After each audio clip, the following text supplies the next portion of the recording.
Good morning students, welcome to our today's class. आज हमारा जो टॉपिक है पढ़ने के लिए वो HIV एड्स है। एड्स के बारे में बहुत से लोगों ने सुना भी है। एक ऐसी बीमारी है जो कि लाइलाज है।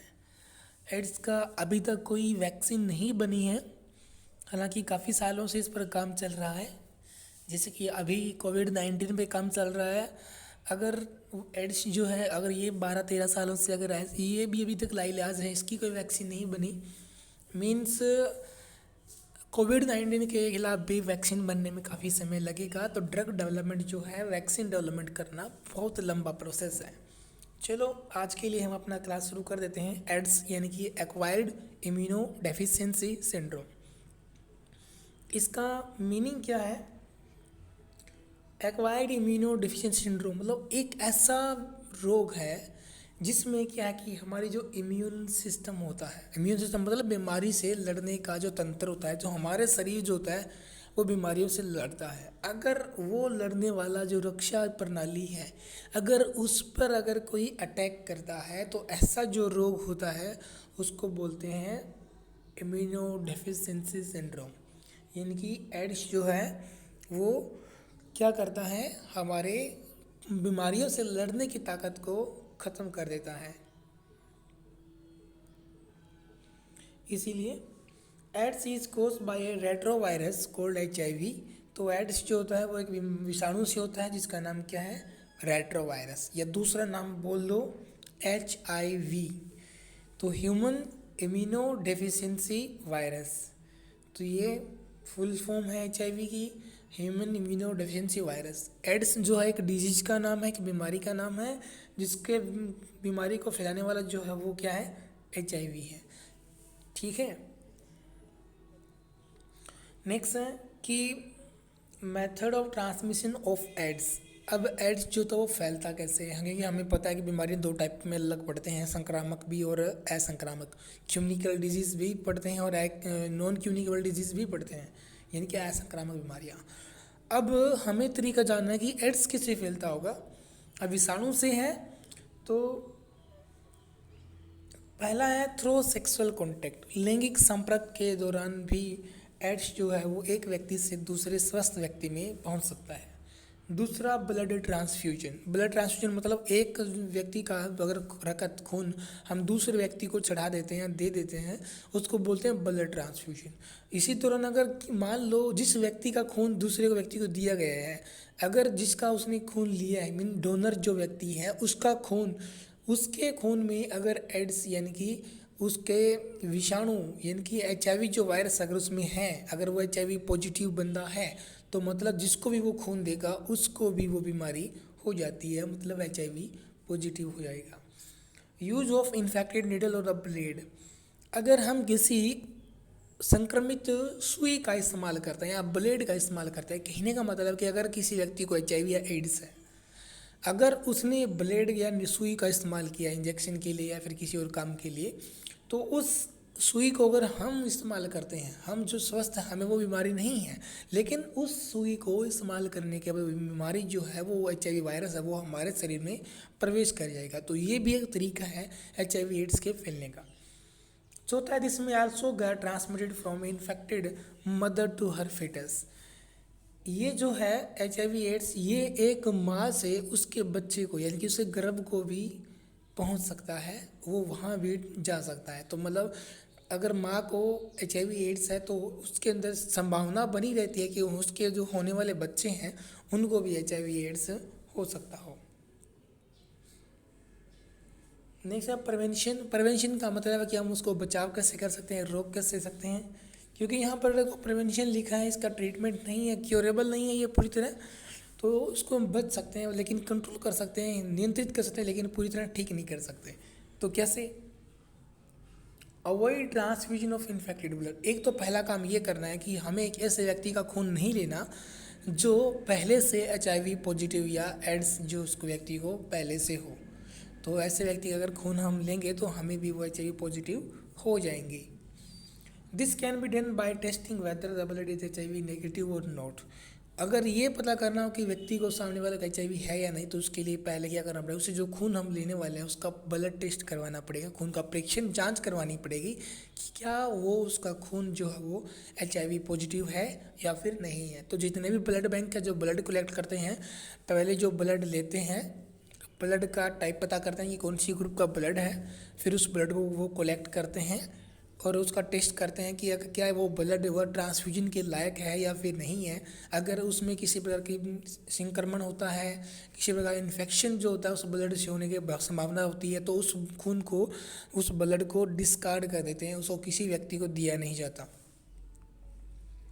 सेकेंड है always use disposable needle and the syringe.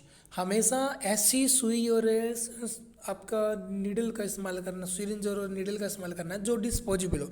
Disposable का मतलब एक बार प्रयोग करने के बाद उन्हें डिस्पोज करना पड़ता हो, फेंकना पड़ता हो, यानी कि हम दोबारा इस्तेमाल न कर सके। ये डिस्पोजल गिलास की तरह एक बार यूज़ किया उसे फेंक दिया, वैसे ही। क्योंकि अगर हम एक चीज़ को बार बार प्रयोग करेंगे तो संभावना बनी रहती है कि अगर पहले बार अगर किसी HIV पॉजिटिव व्यक्ति ने उसे इस्तेमाल किया है, तो दूसरा व्यक्ति, अगर कोई व्यक्ति जिसको नहीं है, तो वो भी अगर इसको इस्तेमाल करता है उसके बाद, तो वो संक्रमण उसको भी हो सकता है।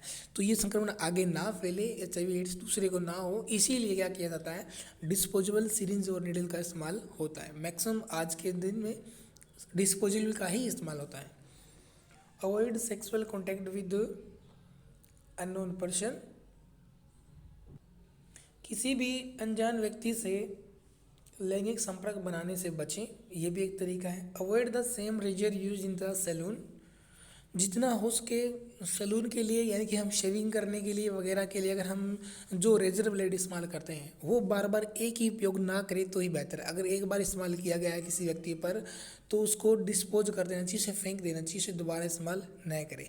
अगर वो रेजर ब्लेड किसी दूसरे व्यक्ति के द्वारा इस्तेमाल किया जाएगा, तो अगर उसे कट लगा, घाव लगा उसके चेहरे पे, और पहले वाले व्यक्ति का जो वायरस है, यानी कि HIV वायरस जो है, वो उसके अंदर ब्लड के थ्रू डायरेक्ट कांटेक्ट में आ जाएंगे, तो वो भी फैल जाएगा। या फिर एक तरीका ये भी होता है कि ब्लड का, अगर किसी व्यक्ति को HIV पॉजिटिव अगर व्यक्ति है, उसको चोट लग जाती है और उसको खून बहता है, तो अगर वो खून हमारे खून के संपर्क में आ जाता है, तो भी जो है हमारे HIV पॉजिटिव होने के चांस बढ़ जाते हैं और वो संक्रमण हमें हो जाता है। नेक्स्ट है organ specific and tissue specific manifestations. मतलब कि अब हमें जो बीमारी पड़ती है वो पूरी बॉडी को इम्पैक्ट करने वाली नहीं है, बल्कि ये किसी विशेष अंग के ऊपर या किसी विशेष ऊतक को प्रभावित करने वाली है। कैसे? Disease causing microbes enter the body by the different mean and goes to different organ and tissue. क्या करते हैं कि बीमारी करने वाले जो सूक्ष्म जीव होते हैं वो हमारे शरीर में अलग अलग तरीक़ों से घुस जाते हैं। चाहे वो हम खाने खाते हैं तो उस वक्त घुस गए हों, चाहे हमने बढ़िया साफ पानी नहीं पिया उस वक्त वो गए हों, या हमने सांस अच्छी हवा में नहीं लिया तो उसके द्वारा वो एंटर कर गए, या फिर हमारी स्किन के द्वारा, चमड़े के द्वारा भी हमारे शरीर में एंटर कर सकते हैं। तो ये अलग अलग तरीके हैं, विषाणु जीवाणु वगैरह जो होते हैं, माइक्रोब सूक्ष्म जीव, वो हमारे शरीर में प्रवेश करते हैं। पहला क्या है कि microbes which enter to the nose are likely go to the lungs. ज़्यादातर तो सूक्ष्म जीव जो हमारी नाक से प्रवेश करते हैं, जैसे कि आजकल कोविड-19 प्रवेश करता है, वो सांस के द्वारा, यानी कि एयर के थ्रू ड्रॉपलेट उसको व्यक्ति कोई खांसता है या छींकता है, तो जो छींक के द्वारा जो ड्रॉपलेट होती है, वाटर ड्रॉपलेट जो बाहर निकलती हैं, वो जो है वो हवा में तैरती हुई अगर कोई व्यक्ति सांस के द्वारा उनको अंदर ले लेता है, तो वो ड्रॉपलेट जो है उसमें जो वायरस होते हैं वो उसके अंदर प्रवेश कर जाते हैं। तो ये एक तरीका है मोड ऑफ ट्रांसमिशन का वायरस का। तो अगर कोई माइक्रोब्स अगर इस तरह नाक के अंदर से घुसता है, किसी शरीर में प्रवेश करता है, तो ज़्यादातर चांसेस होते हैं कि वो जाकर के फेफड़ों पर यानी कि लंग्स पर ही प्रभाव डालता है। जैसे कि कोविड-19 भी रेस्पिरेटरी सिस्टम पर इफेक्ट डालता है। Bacteria which cause tuberculosis of the lungs, TB जो होती है फेफड़ों की, उसमें जो बीमारी करने वाला जो बैक्टीरिया जीवाणु, वो इसी तरीके से एक दूसरे के शरीर में घुसता है।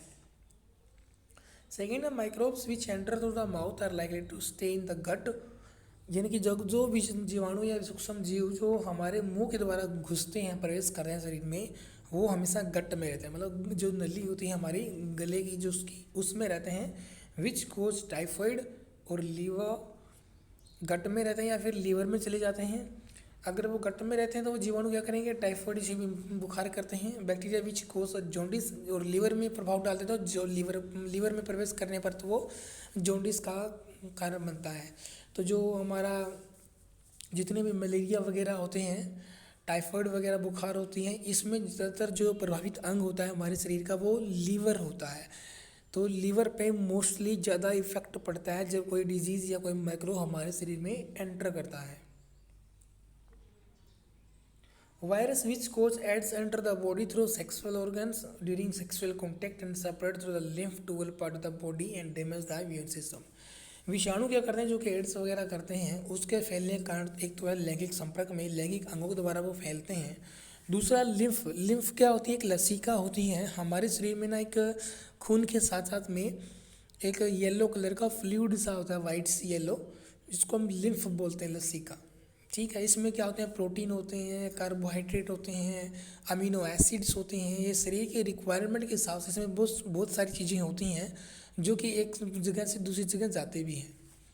तो अगर लिम्फ के अंदर अगर ये पहुंच जाते हैं तो ये एक बॉडी पार्ट से दूसरे बॉडी पार्ट में चले जाते हैं, और वो क्या करते हैं, हमारे शरीर में बीमारी से लड़ने की जो ताकत है उसके ऊपर प्रभाव डालते हैं, जो कि मैंने पहले भी कहा, एड्स का कार्य यही है। Virus which cause Japanese encephalitis यानी कि brain fever enter the body through mosquito bite and goes the infect the brain. एक विषाणु है जो कि जापानी बुखार, जिनकी ब्रेन जो कहते हैं दिमागी बुखार जिसको कहते हैं, वो हमारे शरीर में मच्छरों के काटने से प्रवेश करता है, और वो क्या करता है, हमारे जो ब्रेन है उसको, मस्तिष्क को प्रभावित करता है, और इसीलिए इस बुखार को नाम दिया गया दिमागी बुखार। नेक्स्ट क्या है कि प्रिंसिपल ऑफ ट्रीटमेंट। अब किसी व्यक्ति का बीमारी से वो ग्रस्त है तो उसका उपचार करने का एक सिद्धांत होता है, एक प्रिंसिपल होता है। क्या? The treatment of infectious disease consist of 2 step. किसी भी संक्रामक बीमारी, जो फैलने वाली बीमारी है, जो मैं कह रहा हूँ, एक व्यक्ति दूसरे व्यक्ति में, उसको उपचार करने के 2 तरीके हैं, 2 चरण हैं। पहला, they are to reduce the effect of disease. पहला ये कर सकते हैं कि हम जो बीमारी उसको हुई है उसके जितने ज़्यादा हो उसके लक्षण को कम करो। मतलब व्यक्ति को लक्षण में सर्दी लग रही है, जुकाम है, खांसी है, तो पहले हम कोशिश करते हैं जितनी कम उसको बुखार हो, जितना कम उसको खांसी आए, जितना कम उसको सर्दी लगे, तो वो लक्षणों को कम करना पहला सिद्धांत है। पहला स्टेप होता है कि बीमारी को ठीक करने का, कि हम लक्षणों को कम करें। एंड दूसरा क्या है, to kill the microbe which cause disease. दूसरा तरीका ये है कि जो बीमारी करने वाला जीवाणु है या वह सूक्ष्म जीव है, आप उसे ही मार दीजिए। तो 2 सिद्धांत में हम परीक्षा में 2 स्टेप पढ़ते हैं। या तो हम क्या करेंगे, बीमारी के लक्षणों को कम करने की कोशिश करेंगे, और दूसरा क्या करेंगे, जो बीमारी करने वाला जीवाणु या विषाणु है, माइक्रोब, उसी को किल कर देंगे। To reduce the effect of the disease, बीमारी के प्रभाव को कम करने के लिए, this can be done by taking medicine to bring down the effect of disease. तो बीमारी का जो प्रभाव है उसको कम करने के लिए हम क्या करते हैं, मेडिसिन लेते हैं, दवाइयाँ लेते हैं, जैसे कि बुखार के लिए, दर्द के लिए, या फिर लूज मोशन के लिए। And by taking bed rest to conserve our energy. या फिर क्या कहते हैं, हम वो जो हमें बीमारी हुई है तो उस वक्त हमें डॉक्टर कहता भी है कि आपको आराम करना चाहिए, और हम आराम भी करते हैं बीमारी के दौरान, ताकि क्या करें, हमारी बॉडी की जो ऊर्जा है, एनर्जी है, वो बची रहे, ताकि हम उस ऊर्जा का इस्तेमाल बीमारी से लड़ने के लिए करते रहें। क्योंकि बीमार जब व्यक्ति होता है तो उसको खाना पीना रुक जाता है, वो खाना पीना छोड़ देता है, तो उस केस में शरीर में ऊर्जा की मात्रा जो होती है वो थोड़ी कम हो जाती है, उसको ज़्यादा ऊर्जा की जरूरत पड़ती है। इसीलिए तो बेड रेस्ट अगर आप जितना ज़्यादा करते हो बीमार व्यक्ति को, तो वो उतनी जल्दी ठीक होने की संभावनाएं बनी रहती है। तो पहला अगर केस हो गया, आगे बीमारी के प्रभाव को हम कम कर दें, तो दूसरा क्या है कि टू किल द माइक्रोब, बीमारी के जीवाणु या विषाणु को मारने से, this can be done by taking suitable antibiotics and drugs which kill the microbe and disease is cured. और ये जीवाणु या विषाणु को मारने के लिए क्या करना पड़ता है, एंटीबायोटिक्स लेनी पड़ती है, प्रतिजैविक दवाइयाँ लेनी पड़ती हैं, ड्रग्स भी दवाइयाँ ही होती हैं जो कि सूक्ष्म जीव को मार देती हैं, और बीमारी जो वो क्योर हो जाती है, यानी कि ठीक हो जाती है। अब वो था ट्रीटमेंट का प्रिंसिपल, यानी कि ठीक कैसे करना है। अब पढ़ना है प्रिंसिपल ऑफ प्रिवेंशन। प्रिवेंशन का मतलब आपको बीमार होना ही नहीं है, आपको बचना है बीमारी से। जैसे कि कोविड-19 से बचने के लिए हम क्या कर रहे हैं, हम घर पे बैठे हैं, ये क्या प्रिवेंशन है। और बीमार होने के बाद अगर दवाइयाँ ली जाएगी वो होता है ट्रीटमेंट। ठीक है, prevention is better than the treatment और the better than the cure. ये बात हमेशा कही जाती है कि जितना आप बच सको, बचाव जो होता है बीमारी को ठीक करने से कहीं बेहतर है। परहेज रखना। There are two ways of prevention of infected disease. संक्रामक बीमारियों से बचने के दो तरीके हैं। वो एक जनरल वे होता है, दूसरा स्पेसिफिक वे। जनरल का मतलब है एक सामान्य तरीका है और एक दूसरा है वो विशेष तरीका है। तो दो तरीके पड़ते हैं प्रिवेंशन के, बीमारी से बचने के। पहले सामान्य तरीका, दूसरा विशेष तरीका। पहले सामान्य तरीके की बात करते हैं। आजकल हम सामान्य तरीका इस्तेमाल करने वाले हैं।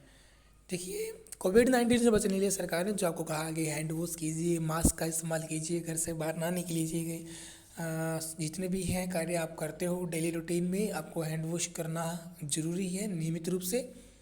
वो हमारा जनरल है। Public hygiene is most important. लोगों का स्वास्थ्य ज़्यादा जरूरी है for prevention of infected disease. संक्रामक बीमारियों को रोकने के लिए जन स्वास्थ्य, लोगों का स्वास्थ्य ज़्यादा जरूरी है। Proper and sufficient food. पहली बात, उचित और पर्याप्त मात्रा में भोजन करना जरूरी है ताकि आपको कोई बीमारी ग्रहण न करे। Everyone will make proper healthy to resist the infection. क्योंकि अगर हम अच्छा खाना खाएंगे, अच्छा पिएंगे, तो ही हम बीमारी से लड़ सकते हैं। Airborne disease can be prevented by living in condition that are not crowded. अब कोविड-19 भी तो एयरबोर्न डिजीज है, हवा से फैलने वाली। तो ऐसी बीमारियाँ जो हवा से फैलती हैं उनको रोकने का तरीका एक ये है कि हम जितना हो सके क्राउडेड, भीड़ वाले इलाकों से दूर रहें। क्योंकि आप भीड़ में रहोगे तो कोई बीमार व्यक्ति उसमें होगा तो उसके संक्रमण आपको जरूर लगेगा। दूसरा, water borne disease can be prevented by providing safe drinking water. अगर बीमारी हवा से नहीं बल्कि पानी से होती हो तो हम कोशिश करेंगे जितना ज़्यादा स्वच्छ और साफ पानी पिएं या फिर हम गर्म करके पानी को पिए, उतना ही हमारे लिए बेहतर है। वेक्टर बोर्न डिजीज मतलब मच्छर वगैरह के काटने से जो बीमारियां होती है या कुत्तों के काटने से बीमारी, वो होती है वेक्टर बोर्न डिजीज। ऐसी बीमारियों को हम रोक सकते हैं बाय प्रोवाइडिंग क्लीन एनवायरनमेंट। अपने आसपास के पर्यावरण को साफ सुथरा। घर के आसपास जो मक्खी मच्छर जो होते हैं वो पानी के ऊपर ही बनते हैं, पनपते हैं। तो आपके आसपास कितना भी गंदगी जो है वो ना हो, पानी जो है वो खड़ा ना रहे, और मॉस्किटो नेट का आप इस्तेमाल करें, मच्छरदानी का, तो आप इन वेक्टर बोर्न डिजीज से बच के रह सकते हैं। ये था बचने का तरीका। ये सामान्य तरीके जो हमने पढ़े हैं। अब हम विशेष तरीकों की बात करते हैं। विशेष का मतलब हम बीमारी के हिसाब से ही काम करने वाले हैं। There are disease specific measure. कुछ उपाय होते हैं बीमारी के विशेष प्रकार के, बीमारी के हिसाब से, which are use to fight them, जो कि हम उनसे लड़ने के इस्तेमाल करते हैं। It is done by immunisation. ये कैसे करते हैं?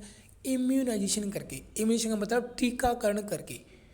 यानी कि जैसे कि आजकल पोलियो के टीके लगते हैं, पोलियो की वैक्सीन दी जाती है। ये क्या है? ये हमारा स्पेसिफिक वे ऑफ प्रिवेंशन है, एक विशेष तरीका है बचने का। हम इसमें क्या करते हैं, बीमारी होने से पहले ही उसकी दवा ले लेते हैं ताकि आगे कभी फ्यूचर में, भविष्य में वो बीमारी हम पर अटैक ना करे। तो वो टीकाकरण होता है, जो अलग अलग बच्चों के जो टीके के लिए एक चार्ट बनता है, और हमारे पीएचसी जो होता है, सामुदायिक स्वास्थ्य केंद्र में आंगनवाड़ी यानी कि आशा वर्कर जो होती हैं, वो घर घर जा कर के छोटे बच्चों को 1-2 साल 1.5 साल या इससे छोटे बच्चों को टीकाकरण करती है, खाली खांसी बुखार वगैरह के लिए। वो क्या है? इम्यूनेशन के काम है। But the process of introducing a weakened pathogen inside the body of the host to fool his her immune system to produce antibodies against that particular disease। ये इम्यूनेशन एक ऐसा कार्य है जिसमें क्या करते हैं, जो बीमारी फैलाने वाला जीवाणु है या विषाणु है उसी को इस्तेमाल करते हैं उसके खिलाफ। हम दुश्मन को दुश्मन से ही मार देते हैं।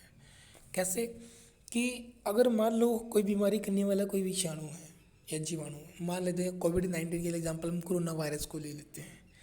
वो वायरस हमें कोरोना फैला रहा है। अगर हम कोरोना वायरस के अंदर से ये पता कर लें कि कोरोना वायरस में कौन सा हिस्सा ऐसा है जो बीमारी को करता है और कौन सा ऐसा हिस्सा है जो बीमारी को नहीं फैलाता, तो जो हिस्सा बीमारी नहीं फैलाता हम क्या करेंगे, उसी हिस्से को निकाल लेते हैं वायरस का, जो बीमारी नहीं करने वाला। अब हमारा शरीर बीमारी से लड़ने के लिए हमेशा तैयार रहता है। जैसे ही कोई विषाणु हमारे शरीर में प्रवेश करेगा, हमारा शरीर लड़ने के लिए तैयार हो जाएगा। तैयार कैसे हो जाएगा कि जब भी कोई भी हमारे शरीर में एंटर करता है तो हमारे शरीर में एंटीबॉडीज़ बनती हैं। ये एंटीबॉडीज़ क्या होती हैं, ये वास्तव में उन बीमारियों से, उन जीवाणुओं से लड़ने के लिए रक्षक होते हैं, ये सैनिक होते हैं जो हमारे शरीर में बनते हैं। तो ये एंटीबॉडीज जब बनती हैं तो बीमारी से वो लड़ती हैं। जितनी ज़्यादा एंटीबॉडीज़ बनती हैं वो उतना ही कारगर होती है उस विषाणु के खिलाफ लड़ने के लिए। अब अगर हम विषाणु का वो हिस्सा जो बीमारी नहीं करने वाला, वो अगर हम हमारे शरीर में डाल देते हैं तो डालते ही क्या होगा, हमारा शरीर का जो सिस्टम है वो जाग जाएगा। उसे पता लग जाएगा कि हमारे शरीर में कोई प्रवेश कर गया, हालांकि हमने प्रवेश खुद करवाया है, वो नहीं जानता। उसके प्रवेश करते ही क्या होगा, एंटीबॉडीज़ बनना शुरू हो जाएंगी। और एंटीबॉडीज़ तो बनना शुरू हो जाएंगी तो काफ़ी मात्रा में एंटीबॉडीज़ बनेंगी, तो वो उसके खिलाफ लड़ने का काम करेंगी। लेकिन वो तो बीमारी करेगा ही नहीं, क्योंकि हमने उसका हिस्सा जो बीमारी करने वाला है वो तो हमने निकाल लिया है। तो इससे क्या है कि जो इंजेक्शन हमें दिया गया था उससे हमें बीमारी भी नहीं हुई और हमारी एंटीबॉडीज़ भी बन गई। हालांकि होता क्या है कि विषाणु अटैक करता है, बीमार करता है, तब एंटीबॉडीज़ बनती हैं, और तब तक तो विषाणु जो हमारे बॉडी पर काफ़ी हद तक कंट्रोल कर लेता है और हम उससे रिकवर हो नहीं पाते। इसीलिए एंटीबॉडीज़ अगर पहले से बना करके अंदर डाल दी जाए शरीर के अंदर तो वो बीमारी से आसानी से लड़ता है, क्योंकि अगर वो दूसरी बार कभी भी एंटर करेगा तो वो जल्दी से एंटीबॉडीज़ वो जो बनी हुई है वो काफ़ी काम आती हैं। और इसीलिए पोलियो की वैक्सीन पहले देते हैं। इससे क्या है कि जो पोलियो का वायरस जब कभी बाद में अगर अटैक करेगा तो उसके अटैक को वो असफल कर देंगे, क्योंकि वो जो है उसके खिलाफ एंटीबॉडीज़ हमने पहले डाल रखी थी उसमें। तो इससे क्या है कि हमारा जो इम्यून सिस्टम है उसको हम बेवकूफ़ बना देते हैं, क्योंकि जो बीमारी नए फैलाने वाला चीज़ है वो डाल देते हैं और उसे लगता है कि कोई बीमारी एंटर कर गई, लेकिन वास्तव में बीमारी करने वाला वो हिस्सा होता नहीं है, और वो उसके चक्कर में एंटीबॉडीज़ बना देता है, और वो एंटीबॉडीज़ हमारे शरीर में काम आती हैं। Not only does our immune system fight the disease but also keep a memory of the incident. कहता है कि हमारा शरीर सिर्फ बीमारी से लड़ने का इम्यून सिस्टम नहीं रखता, बीमारी से लड़ने वाली ताकत ही नहीं रखता, बल्कि वो उस व्यक्ति को जिसके अंदर वो संक्रमण हुआ है उसके अंदर जो वायरस प्रवेश किया है, बीमारी प्रवेश की है, अगर उसने एक बार उससे जीत लिया, एक बार उसने उससे ऊपर अपना नियंत्रण पा लिया, तो आगे भविष्य में वो अगर उस पर उस बीमारी का अटैक हुआ तो वो उसे कभी जीतने नहीं देगा। यानी कि हम उस बीमारी से जीत जाएंगे, हम उस बीमारी से लड़ पाएंगे। यानी कि अगर आपको आज कोई या किसी व्यक्ति को अगर आज किसी प्रकार संक्रमण हुआ है तो उसके शरीर में क्या होगा कि एंटीबॉडीज़ बनेगी, क्योंकि उसका शरीर उस बीमारी से लड़ने की कोशिश करेगा। वो एंटीबॉडीज़ क्या है कि एक मेमोरी की तरह काम करती हैं, वो उसे फिर एक मेमोरी यानी कि एक याद के रूप में याद रखते हैं कि एक ऐसे समय में हमारे शरीर में ये बीमारी ने प्रवेश किया था और हमने उसके खिलाफ ये एंटीबॉडीज़ बनाई थी और हम उससे ठीक हो गए थे। तो जब दूसरी बार वो बीमारी अटैक करेगी तो वो पहले जिसने वो जो बातें याद की गई थी, मेमोरी में स्टोर की गई थी, वो काम आएंगी और वो फिर से वही एंटीबॉडीज दोबारा बनाएंगे और उस बीमारी से जीत पाएंगे। इसे बोलते हैं memory cells. Thus, the next time, even if the disease will strike, the host body will full vigor. The body will be able to protect itself with the help of these antibody. तो कहता है कि अगली बार next time अगर वो बीमारी अगर पूरी अपनी ताकत के साथ दोबारा फिर से अटैक कभी करेगी ना, तब भी वो जीत नहीं पाएगी। This is also basic law followed by vaccine programme done for infants. और ये भी एक साधारण सा नियम है जिसका इस्तेमाल जो दवाइयाँ बनाते हैं, वैक्सीन बनाते हैं बच्चों के लिए, शिशुओं के लिए, कार्यक्रम के दौरान टीकाकरण का जो कार्यक्रम होता है, पोलियो वगैरह की वैक्सीन जो बनती हैं या स्मॉल पॉक्स की वैक्सीन जो वगैरह जो बनती हैं, वो सारी इसी पर आधारित होती हैं, क्योंकि उनका काम पहले से एंटीबॉडीज़ दे देना है ताकि प्रोड्यूस करने में, ताकि वो आगे अगर कभी भविष्य में उसको बीमारी अटैक भी करे तो वो उस पर असर नहीं करेगी और वो बच्चा जो है उस बीमारी से जंग जीत लेगा। तो ऐसा ही हम कोविड-19 के लिए जो है वो प्लाज्मा थेरेपी इस्तेमाल कर रहे हैं। प्लाज्मा थेरेपी में क्या करते हैं कोविड-19 में कि अगर किसी व्यक्ति को कोरोना हुआ है पहले और उसको उपचार के बाद ट्रीटमेंट था तो अगर वो ठीक हो गया तो उसके शरीर में क्या है कि वो ठीक कैसे हुआ, क्योंकि उसके शरीर में एंटीबॉडीज़ बनी। तो वो एंटीबॉडी जो बन जाती है उसके शरीर में जो रहती हैं, उसके ठीक होने के बाद उसके शरीर में से ब्लड को निकालते हैं, थोड़ा सैंपल लेते हैं और उसमें से ब्लड में से जो ब्लड का एक कंपोनेंट की प्लाज्मा होता है उसको निकालते हैं, क्योंकि प्लाज्मा ही एक ऐसा ब्लड का भाग है जिसमें बीमारी से लड़ने के लिए एंटीबॉडीज बनाता है, जो बीमारी से लड़ता है। और वो प्लाज्मा जो पहले उसी कोरोना से लड़ा हुआ है, हम उसी को इस्तेमाल करेंगे और किसी ऐसे व्यक्ति को देंगे जो पहली बार कोरोना के संपर्क में आया है या फिर ज़्यादा गंभीर रूप से बीमार है कोरोना से।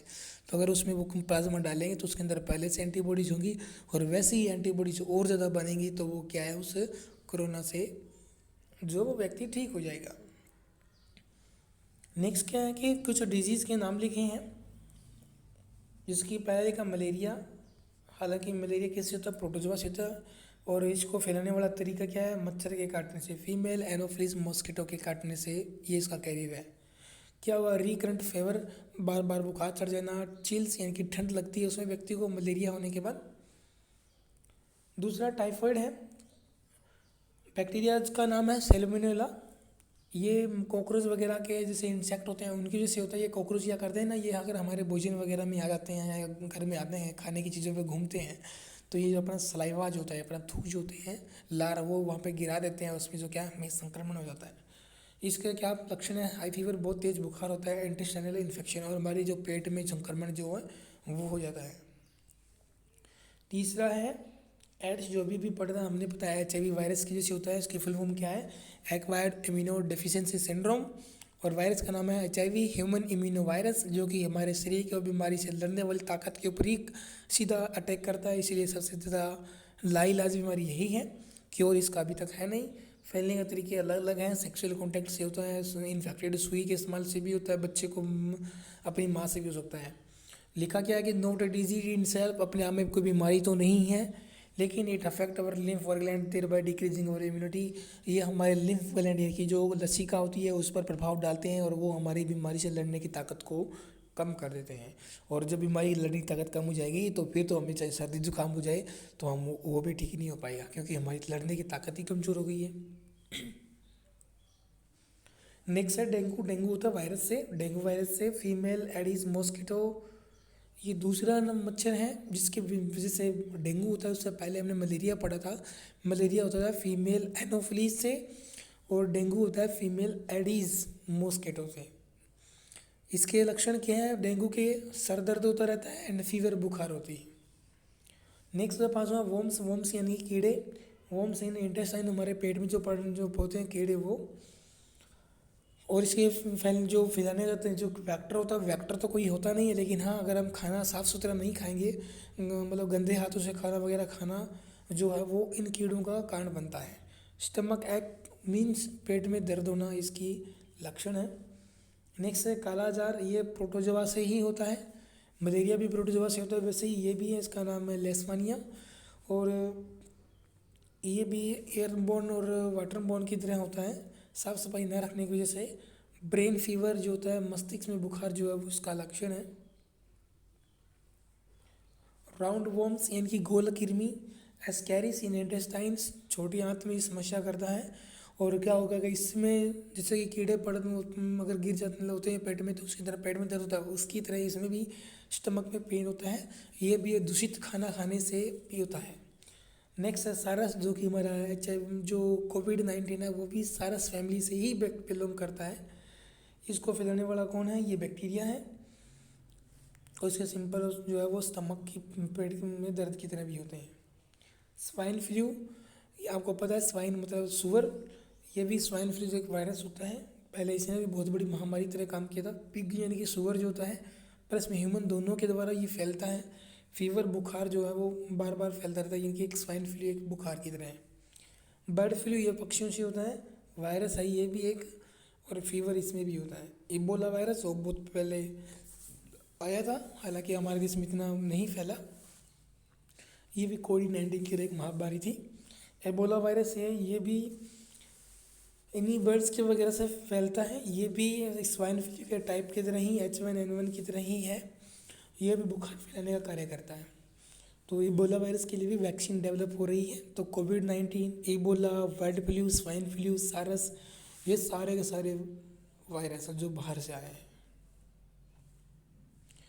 तो आज की क्लास में इतना ही, और मैं आशा करता हूँ, उम्मीद करता हूँ कि आपको ये समझ आया होगा। फिर भी अगर आपको कोई डाउट हो तो आप मुझसे पूछ सकते हैं। तो आज की क्लास में इतना ही। थैंक यू, फिर मिलेंगे।